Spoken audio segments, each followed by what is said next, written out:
I made another thing into a card game, okay? I just can't stop.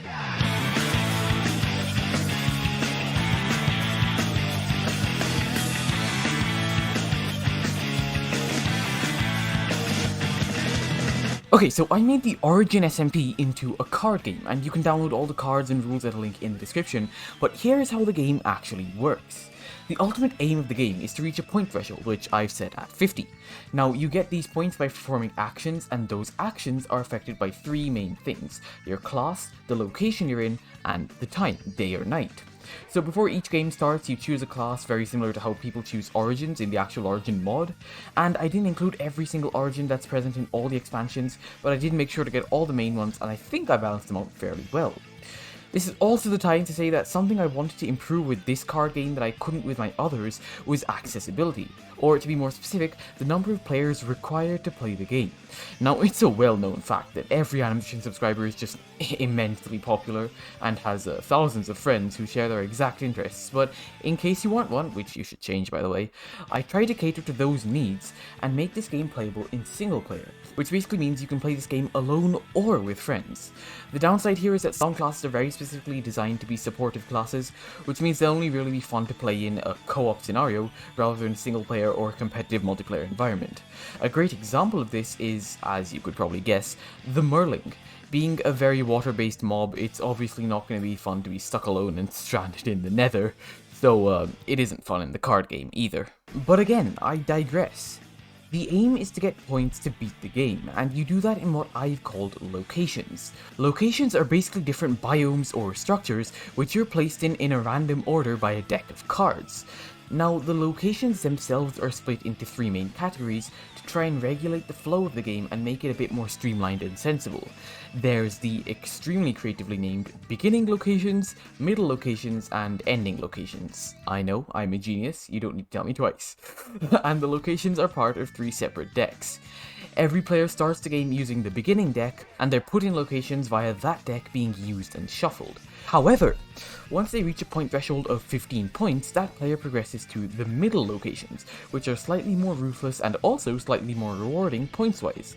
There are separate point thresholds for co-op parties where, for example, the beginning point threshold is raised from 15 to 30, and the ending goal is shifted from 50 to 80.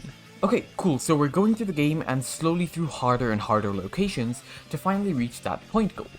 How are we actually getting those points though? Well, that's by performing actions, or more specifically, one of 4 actions. So there are 4 actions you can perform in any location: build, mine, hunt, and travel. These do have more specific meanings in each situation which aren't explicitly mentioned on the card.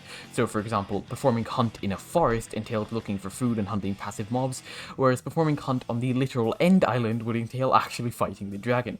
I've tried to hint at what the actions are referring to doing in the location buffs and debuffs, so it's easier to build that story of your player in your head, and I was super inspired, I guess you could say, influenced by the idea of skill checks. Which basically means that you, as a player, would try to theoretically perform an action perfectly, like hunting for food or building a house or something like that, and then based on random chance, you're skill checked to sort of simulate luck and randomness and RNG from real life or real Minecraft. I don't know how skill checks exactly work from other games, but I loosely based the skill checks in this game off of what I heard Wilbur Soot saying about Dungeons & Dragons in that one podcast he did that time ago. When you perform an action, you roll a regular 6-sided dice, and based on the result of that roll, you get an outcome. But back to the actual actions. When you perform a build successfully, what you're doing is, in most situations, building a shelter or another structure at that area for whatever reason, and for every structure you build, you get an additional point which you earn every turn for the rest of the game, which is supposed to signify like items and farms and all that jazz that comes with building. You don't get any points on the same turn for building, but the cumulative points make building a great early game investment. I've covered hunt already, but basically when you perform a hunt, if you roll a low skill check, you have a chance to either lose points by dying to a hostile mob, or gain no points because of bad spawn RNG. A high to medium skill check is directly converting to points with buffs and debuffs based on the location. Performing a mine action is actually similar, except it has a bunch of different buffs and debuffs in every location. I toyed with the idea of being able to convert mining points into items, which would help you later in the game, but I scrapped the idea to try and keep the game as streamlined and simple as possible. I'm saying this because if you guys want to try and add mechanics like that, feel free to take a shot at it and let me know somehow, like in the comments or on Twitter at Animagician_ or something like that. I'm no game designer and you're probably better than me, so I'm interested to see your takes on this. The last action that can be performed is the travel action. The travel action is basically the safer route out of a location you don't really want to take a risk in, so there's a much lower chance of failing the action, but it also really doesn't do much in the way of actually progressing in the game. All a successful travel does is give you 1 extra point, which you receive at the start of the next turn. Again, there are conditions for this, but this is generally what happens. Now again, all these actions are very heavily modified from location to location by situational debuffs and buffs. But they're also modified by one last bit of RNG. The day-night cycle. This system was mainly put in place to try and nerf the Phantom and Arachnid classes a bit more, and also to try and be a bit more true to the actual pros and cons of the Origins mod. And basically, every turn you roll an extra dice to decide whether it's night or day for that turn. In most situations, except for ones like the Nether, this will adversely or positively affect and boost the stats of certain classes, and generally throw spanners in all of those carefully devised plans to try and keep the game as fresh and engaging as can be.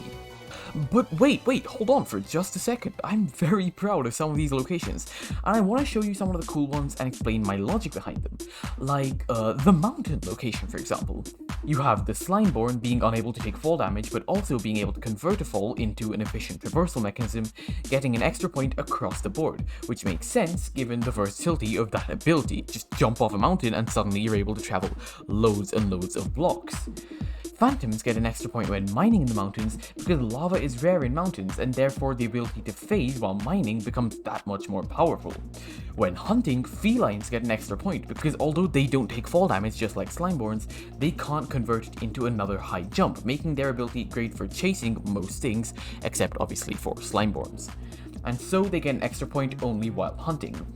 Elytrians or Elytrians, having inbuilt, well, Elytra, will always travel successfully from a mountain thanks to the massive height they get to start their flight, and will also get a 2-point boost rather than a 1-point boost because of that height. Lastly, and probably the most fitting buff on mountains, is the buff for avians when they build a house here.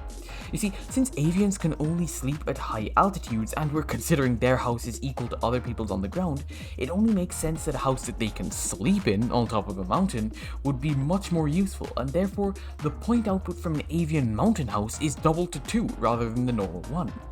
There are also a lot more cool buffs and debuffs in the cards, but I won't spoil those for you for now. So go down to the description and enjoy this game alone or with friends, and if you really liked it, feel free to check out one of these 2 card games on screen now that I've made before. Bye!